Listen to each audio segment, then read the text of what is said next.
आज माझा सुडाग्नी पुन्हा एकदा पेटून उठलाय.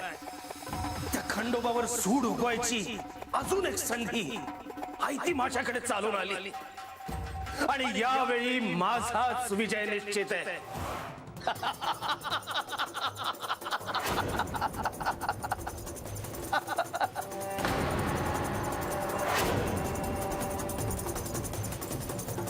साक्षात दैत्यगुरु शुक्राचार्य.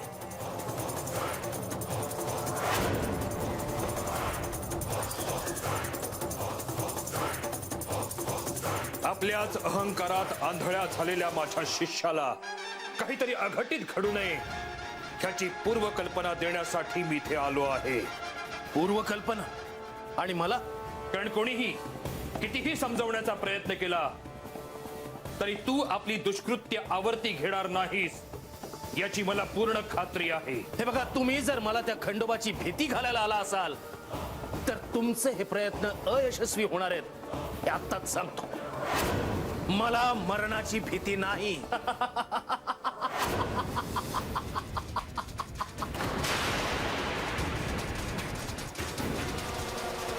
कुंभक, मी संजीवनी विद्या जाणत असलो तरी तुझ्यासारख्या अहंकाराने ग्रासलेल्या, सुडाच्या आगीत पेटून उठलेल्या आणि आपल्या बुद्धीचा वापर न करणाऱ्या दैत्यासाठी मी ही विद्या वापरेनच असं नाही. कारण यात दैत्यांचं हित निश्चितच नाही. मग दैत्यांचं हित बघणाऱ्या आचार्यांना मीच काही प्रश्न विचारतो.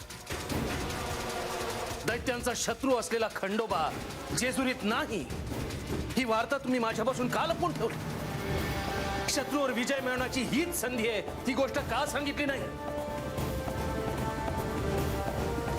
पण तुम्ही जरी मला सांगितलं नाही तरी ह्या गोष्टी माझ्यापर्यंत येऊन पोचल्या आचार्य.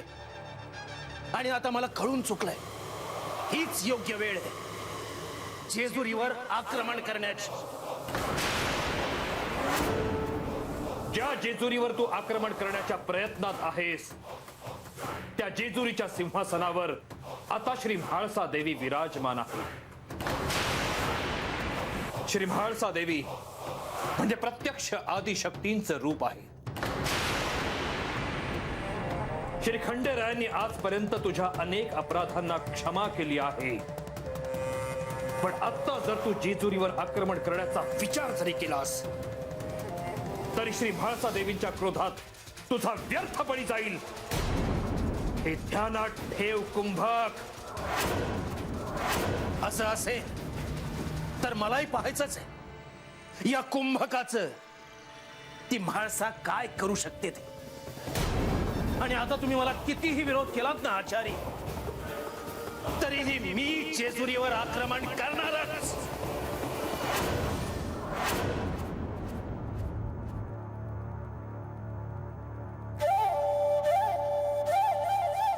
रांगा घरात कोणी दिसेना झाले. बाहेर गेले असतील. घरात काय खायला आहे का? बेकार्यानु हे तर मलाच खाया मिळालं आणि तुम्हाला काय रे? रंगार पर असं किती दिवस चालायचं? अरे ही विधी जात्याल सुखाचं दिस येत्याल बाग. अरे एकदा का बानू माझी झाली का तिचं समद माझच आहे की. रंगा तुला राग येईल पर असं कसं होईल? तुझ्या लग्नाची बैठक मोडली त्या आज्यानं.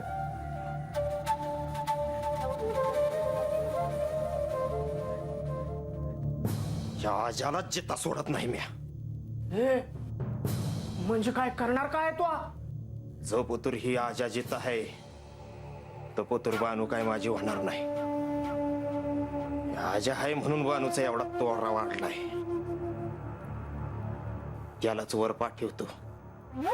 आर पर कुणाला कळलं तर? हा एवढं सोपं आहे माहिती?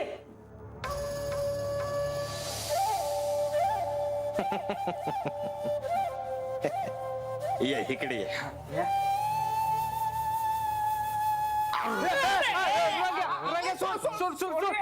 आयुष्यभर असंच रडाल्या गणू. अरे एकदा का माझं काम झाले का तुमसनी पोचणार आहे की म्या हा?